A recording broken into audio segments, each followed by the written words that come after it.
Il existe plusieurs sortes de nombres.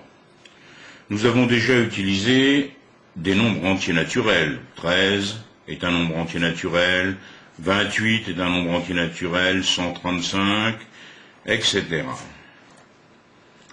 Mais depuis, nous avons également vu des nombres qu'on pouvait écrire souvent avec des virgules, par exemple 3,2, 7,25, 153,927. Ces nombres, nous les avons appelés des nombres décimaux. D'ailleurs, il est à noter que les nombres entiers naturels que nous avions vus, ce sont aussi des nombres que nous pouvons écrire avec des virgules. Je peux très bien écrire 28 sous la forme 28,00. Mais tous les nombres que nous avons maintenant ici sont donc des nombres décimaux, et ils ont la particularité de pouvoir s'écrire tous sous forme de fractions, avec, au dénominateur, une puissance de 10. Par exemple, 7,25, ça va me donner 725 sur 100, 725 centièmes. 3,2, c'est 32 dixièmes. 153,927, ça va être 153 927 millièmes. 28, je peux très bien l'écrire 290e. Donc tous ces nombres qui sont ici, ce sont des nombres décimaux. Nous allons maintenant voir une nouvelle famille de nombres. Nous allons agrandir cette famille de nombres avec ce que nous appelons des nombres rationnels. Des nombres rationnels.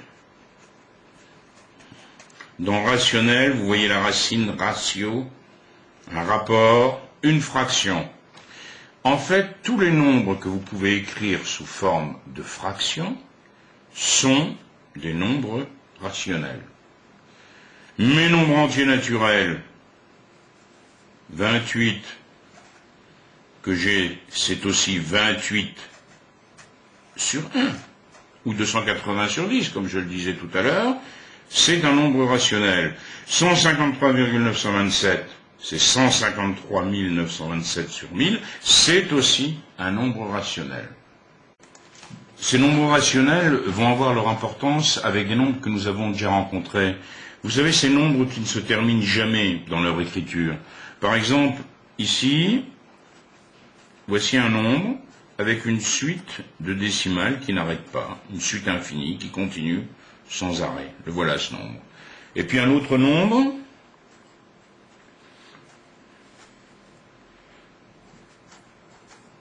voilà, que je peux continuer ici, avec un nombre très grand de décimales, et même, comme je le disais, un nombre infini de décimales. Or, si vous regardez bien, il y a quelque chose de différent entre ces deux écritures. Vous remarquez qu'ici, dans le premier nombre que j'ai écrit, vous avez une suite de décimales ici qui se répète. 13, 13, 13, 13. En quelque sorte, son écriture est périodique. Ici, ce n'est pas le cas, vous avez une suite de chiffres, mais vous n'avez pas une série de chiffres qui se reproduit.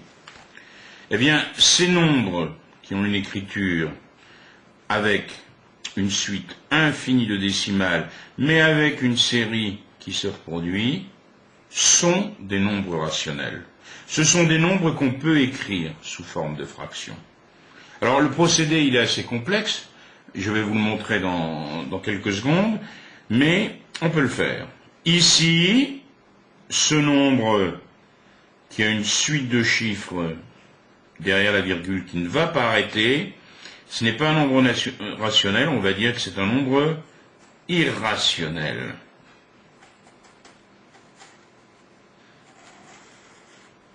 Vous l'avez peut-être reconnu, ce nombre irrationnel, ici, c'est racine de 2. La racine de 2, ça nous donne un nombre qui présente une suite de décimales qui ne s'arrêtera jamais. Alors pour reprendre très rapidement ce que je disais tout à l'heure, si vous avez une suite de nombres avec une série de chiffres qui se reproduit périodiquement, vous pouvez l'écrire sous forme de fraction. Je le fais très vite. Si vous prenez donc, je reprends le nombre, 1,2, 13, 13, 13, regardons. C'est égal à 1,2 plus 0,013, 13, etc. Et ça n'arrête pas, on est d'accord. Ici, j'ai isolé la partie où vous avez la série qui se reproduit. Bon, je décide d'appeler ce nombre ici x. On a donc 100x égale à 1,313, 13, et ça continue. Regardons bien. Donc si je fais 100x moins x, 100x moins x, j'obtiens bien sûr 1,3. Donc déjà ça va me permettre de calculer x, parce que 100x moins x, ça fait 99x, égale à 1,3. Donc x égale 1,3 sur 99, que je vais écrire de façon plus élégante, 13 sur 990. Donc j'ai x. Eh bien j'ai terminé, parce que finalement, ce nombre que j'avais au départ, ici 1,213, 13, 13, qui se reproduit sans arrêt, c'est donc 1,2, que je vais aussi écrire sous forme de fraction. 1,2 c'est 12 dixièmes, plus 13 sur 990. Donc ici, qu'est-ce que je peux faire? Je peux mettre 12 dixièmes en utilisant comme dénominateur 990. Il suffit que je multiplie par 99. Ça me fait 99 fois 12 sur 990, plus 13 sur 990. Vous pouvez vérifier.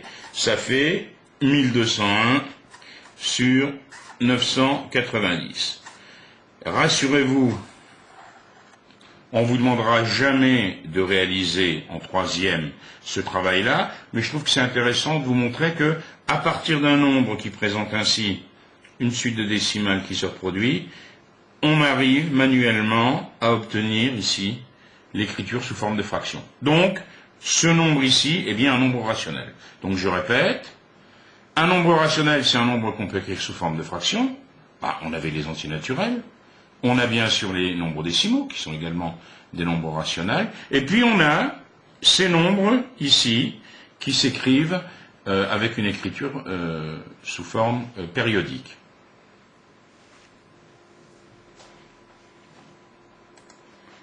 Pour bien fixer les choses, rapidement, examinons la situation de 6 nombres.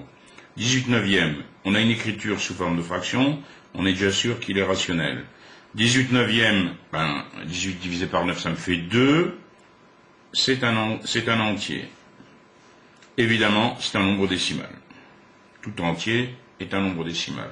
46, c'est un nombre entier, évidemment. C'est donc un nombre décimal. C'est bien sûr, comme on le disait tout à l'heure, un nombre rationnel. 17,85, voilà un nombre qui n'est pas un entier. Est-ce qu'il est un décimal? Ben oui, ça nous donnerait 1785 sur 100, c'est un décimal. Est-ce que c'est un rationnel? Eh bien oui, on peut l'écrire sous forme de fraction, comme je viens de le dire. Ici, par contre, on a une suite de décimales, après les virgules, mais je distingue une période. J'ai ici 14, 14, 14. Donc ce nombre, comme on le disait tout à l'heure, il est rationnel. Est-ce qu'il est décimal? Non, parce que cette suite ne s'arrête pas. On continue. 3 septièmes. 3 septièmes, il n'est pas entier. Est-ce qu'il est décimal? Il faudrait effectuer les 3 septièmes. Si on effectue 3 septièmes, on s'aperçoit qu'on a une suite de décimales infinies, donc on sait qu'il n'est pas décimal. Est-ce qu'il est rationnel? Oui, il est écrit sous forme de fraction. Là, maintenant, j'ai un nombre qui a une écriture où on retrouve une suite infinie de décimales. Je ne trouve pas de période, il n'y a pas de série de chiffres qui se reproduisent. Je suis devant un nombre qu'on appelle irrationnel, comme racine de 2 tout à l'heure.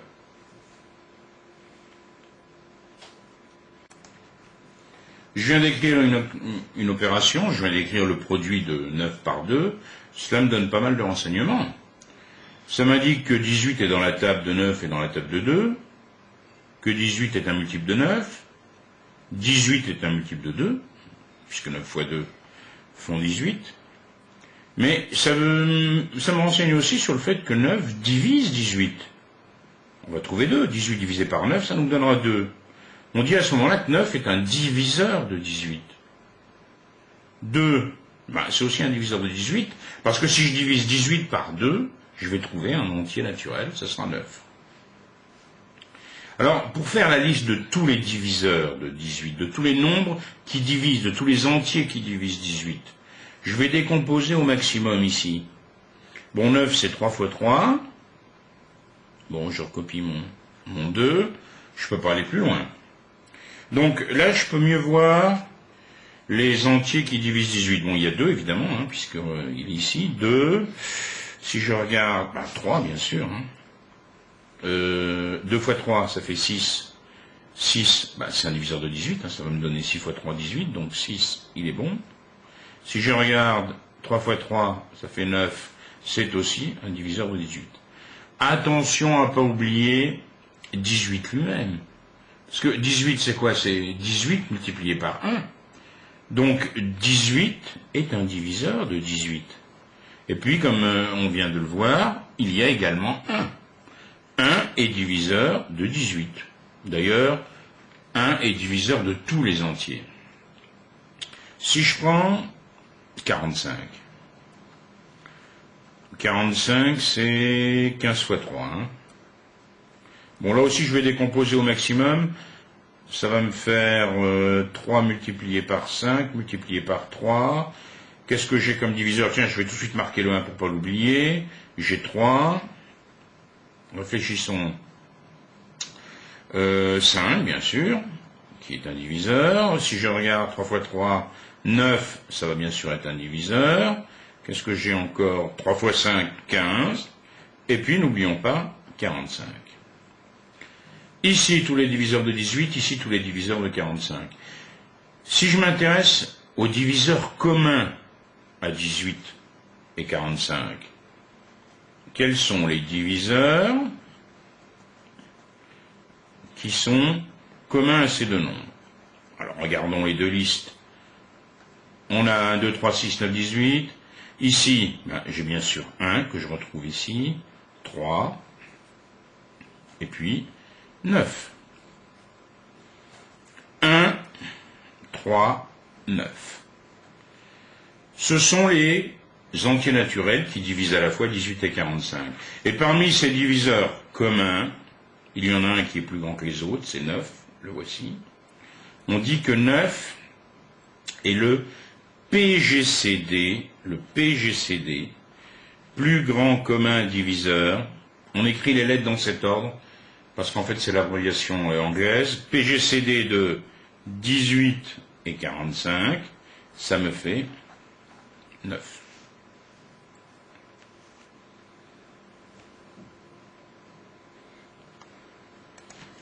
Prenons rapidement un autre cas. Si j'ai 15 et 14, par exemple. 15, c'est 3 fois 5. 14, c'est 7 fois 2. Bon, je ne peux pas décomposer plus ces produits. Quels sont les diviseurs de 15? J'ai 1, ne l'oublions pas, 3, 5, et puis c'est tout. 15 lui-même, bien sûr, mais j'ai 4 diviseurs. Les diviseurs de 14, j'ai 1, 2, 7, et puis bien sûr 14 lui-même. Alors, si je veux prendre les diviseurs communs à 15 et à 14, je regarde, je ne trouve que 1. Donc 15 et 14 n'ont qu'un diviseur commun, c'est 1. En fait, je le rappelle, ce nombre 1, cet entier 1, il est le diviseur de tous les entiers naturels. Donc, quand deux nombres ont uniquement comme diviseur commun 1, on dit que 15 et 14 sont premier entre eux. Ils n'ont que 1 comme diviseur commun.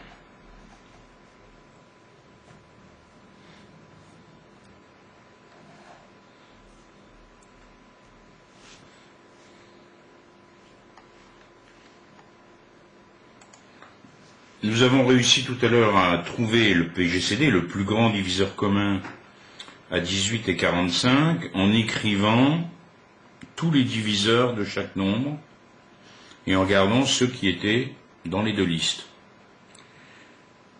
Alors il existe des méthodes qui sont plus rapides que ce que nous avons fait. Réfléchissons.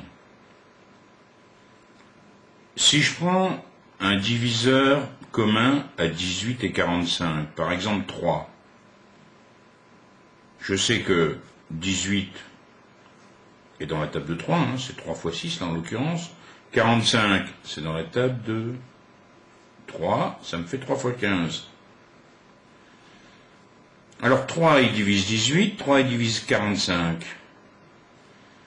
Mais si je fais la soustraction des deux, si je fais 45 moins 18, 45 moins 18, ça me fait 3 fois 15, moins 3 fois 6. C'est-à-dire, ça va me faire 3 fois 15 moins 6, ce qui me ferait 3 fois 9. Donc ça veut dire que si vous avez un nombre, un entier, qui divise deux nombres, 18 et 45, il divise aussi la différence. Alors ça c'est intéressant, parce que ça nous donne l'idée d'une méthode. Une méthode où on va sans arrêt faire des soustractions. Ça s'appelle d'ailleurs la méthode des soustractions successives. On cherche le plus grand diviseur commun à 18 et 45. Alors, ce diviseur commun, ce grand diviseur commun, c'est aussi un diviseur. C'est un diviseur commun, en fait. Donc, ce que nous venons de voir ici sur notre exemple, le PGCD, s'il divise 45 et 18, il divise aussi leur différence. Tiens, écrivons la différence. 45 moins 18. 8 au tête de 15, ça me fait 7. Ça me fait 27. Eh bien, on va continuer ainsi. Le PGCD de 45 et 18, c'est forcément le PGCD également de 18 et de 27. Puisqu'il divise la différence, donc il divise la différence, et aussi le plus petit des deux. Alors continuons ce petit exercice. On continue à faire notre soustraction, 27 moins 18, 8 au tête de 17, ça me fait 9 et je retiens 1, 2 au tête de 0, ça me fait 9. Donc le PGCD de 27 et 18, c'est bien sûr le PGCD de 18 et 9. Ça me fait donc 18 moins 9 égale 9. Le PGCD de 18 et 9, c'est aussi le PGCD de 18 moins 9 et 9, ça va me donner le PGCD de 9 et 9, et là je sais quelque chose, le plus grand diviseur qui divise en même temps 9 et 9, je m'arrête, c'est forcément 9. Donc là je m'arrête et je dis, le PGCD de 45 et 18 égale 9. Donc qu'est-ce qu'il suffit de faire? Il suffit de faire des soustractions successives, et quand on arrive ici à un résultat qui est égal au nombre qu'on soustrait, on s'arrête, parce que si on continuait, on trouverait 9 moins 9 égale 0, et on s'arrêterait à ce moment-là.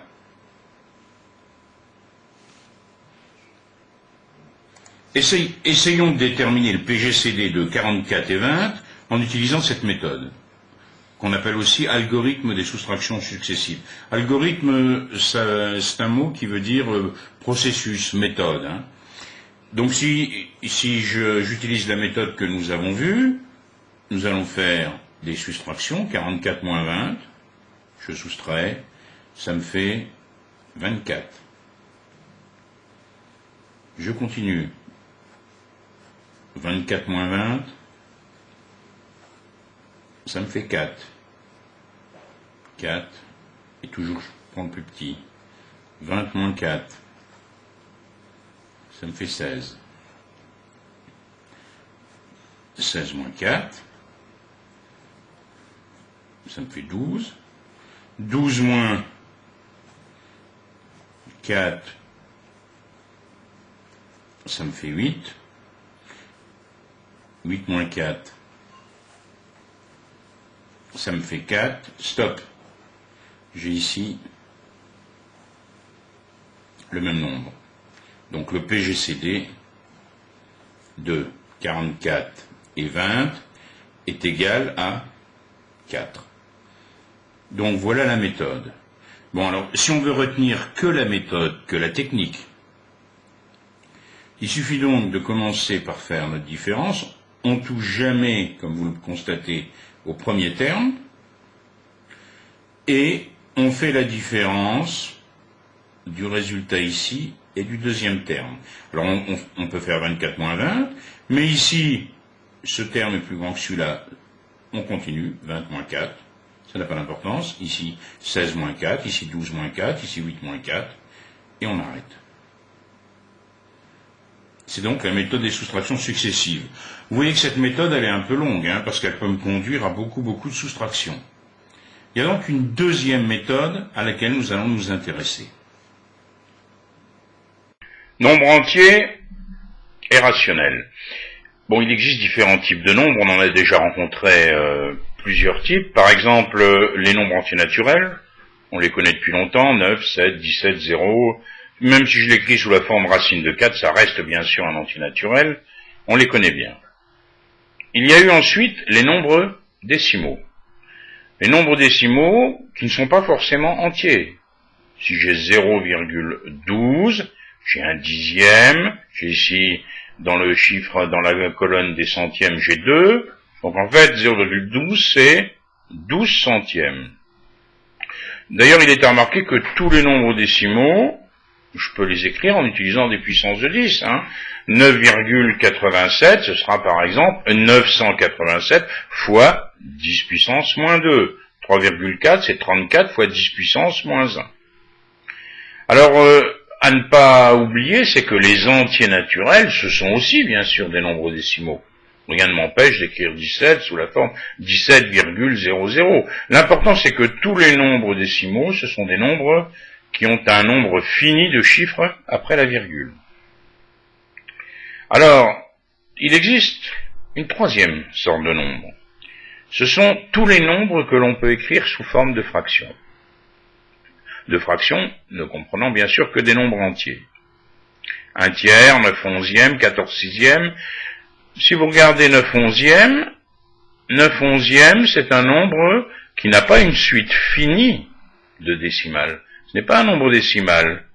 Ici, on a une suite infinie qui se répète avec un groupe, une période, 81, 81, 81.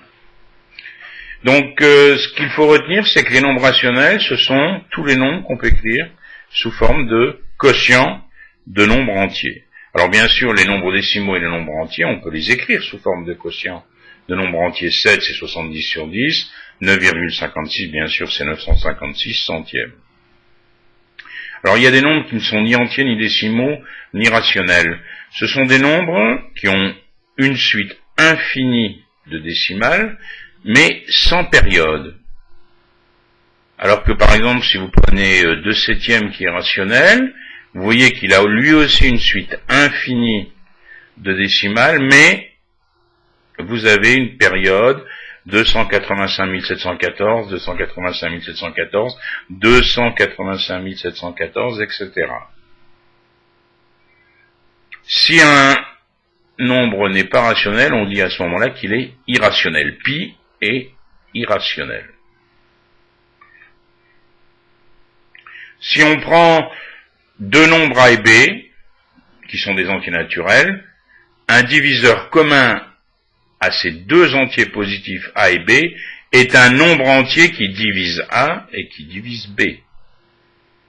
Bon, 7 c'est un diviseur de 35, puisque 35 c'est 7 fois 5, mais c'est aussi un diviseur de 56, puisque 56 égale 7 fois 8.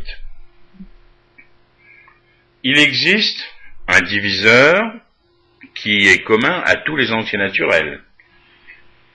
Ce diviseur, c'est 1. 1 divise 13, 1 divise 57, 1 divise tous les nombres entiers. Alors le plus grand des diviseurs communs de deux entiers naturels, on l'appellera le PGCD, le plus grand commun diviseur de ces deux entiers. Par exemple, si on recherchait le PGCD, le plus grand diviseur commun, de 8 et de 12. Si on prend 8, c'est 4 fois 2, c'est 2 fois 2 fois 2, donc tous les diviseurs de 8, tous les nombres qui divisent 8 sont 1, 1, forcément, puisqu'il est le diviseur de tous les nombres entiers, 2, 4, 8. Oui, il ne faut pas oublier que 8, il est divisible par 8, il est divisible par lui-même. Si je prends 12, 12 c'est 2 fois 2 fois 3, les diviseurs de 12 sont 1, 2, 3, 4, 6, 12. Alors quand on a ces deux listes de diviseurs, il est facile de voir que le plus grand diviseur commun aux deux nombres, c'est 4 ici. 4 est le PGCD de 8 et de 12. On dit que deux entiers sont premiers entre eux si leur PGCD est égal à 1. Si je prends 5 et 12, 5, il admet quoi comme diviseur? 1 et 5 uniquement, c'est-à-dire lui-même et 1. Les diviseurs de 12 sont 1, 2, 3, 4, 6, 12. Eh bien, 5 et 12 sont premiers entre eux. Le PGCD de 5 et de 12, c'est 1. Il existe principalement deux méthodes pour trouver facilement le PGCD, sans être obligé d'écrire la liste de tous les diviseurs. Il y a d'abord ce qu'on appelle l'algorithme des soustractions successives. Si on a deux entiers naturels A et B, avec A plus grand que B, eh bien, si vous cherchez le PGCD, le plus grand diviseur commun à A et B, eh bien, ce PGCD de A et B, ça sera aussi le PGCD de B et de la différence des deux nombres. Si un nombre divise A et B, alors il divise forcément leur différence. Par exemple 5, 5 divise 25 et 10, donc il divise forcément 25 moins 10, soit 15. Alors il suffit à ce moment-là de faire les divisions successivement en utilisant ce que nous venons de voir. Le PGCD de 66 et 48, c'est le même que celui de 48 et 18. Et on continue. Le PGCD de 48 et 18, c'est le même que le PGCD de 30 et 18. Et ainsi de suite, jusqu'à ce qu'on ne puisse plus faire de soustraction, parce qu'on va obtenir 6 moins 6 égale 0. On arrête les soustractions juste avant. Donc, on obtient comme PGCD 6, dans notre exemple. Une deuxième méthode est parfois et même souvent plus rapide, c'est ce qu'on appelle l'algorithme d'Euclide. Il s'agit non pas là de faire des soustractions, mais des divisions euclidiennes. On l'appelle d'ailleurs l'algorithme des divisions successives aussi. Qu'est-ce qu'il dit Euclide? Si on a A et B deux entiers naturels tels que A est plus grand que B, si le reste de la division euclidienne de A par B n'est pas nul, alors le PGCD de A et de B, c'est pareil que le PGCD de B et de R. Ça veut dire que si je prends deux nombres 12 et 8, le PGCD de 12 et 8, c'est aussi le PGCD de 8 et 4. Alors, si on continue, un peu comme tout à l'heure, quand on avait nos soustractions successives, on a, prenons par exemple le PGCD de 288 et 84. 288 divisé par 84, on sait que le PGCD de ces deux-là est le même que le PGCD de 84 et 36, on continue. Le PGCD de 84 et 36 est pareil que celui de 36 et 12. Ici, je trouve maintenant comme reste 0, et le PGCD de 12 et 0, c'est bien sûr 12. Donc, c'est-à-dire le nombre qui divise à la fois, le plus grand nombre qui divise à la fois 12, c'est 12, c'est lui-même, et 0, lui, il admet comme diviseur n'importe quel nombre. On peut faire 0 divisé par 5, par 6, par 12, par ce qu'on veut. Donc, quand vous faites les divisions successives, c'est le dernier reste qui n'est pas égal à 0 qui est le PGCD. Une fraction est irréductible lorsque son numérateur et son dénominateur sont premiers entre eux. Je vous rappelle qu'une fraction irréductible, c'est une fraction qu'on ne peut plus simplifier. Il n'y a plus de diviseur commun au numérateur et au dénominateur. Donc ça revient à dire que le PGCD, il est égal à 1. La fraction 7/13e, par exemple, elle est irréductible. On ne peut pas la simplifier. Il n'y a pas de diviseur commun à part 1. Donc, si on veut rendre une fraction irréductible, par exemple 60 sur 45, qu'est-ce qu'on fait? On va chercher le PGCD de 60 et 45, ici c'est 15, et puis on va diviser le numérateur et le dénominateur par 15. On sera sûr à ce moment-là d'avoir une fraction irréductible, et on obtiendrait ici dans notre exemple 4/3. Il est important dans ce chapitre surtout de se souvenir bien de ce qu'on appelle les critères de divisibilité. Ils sont rappelés ici. Quand est-ce qu'un nombre est divisible par 2, par 3, par 4, par 5, par 9?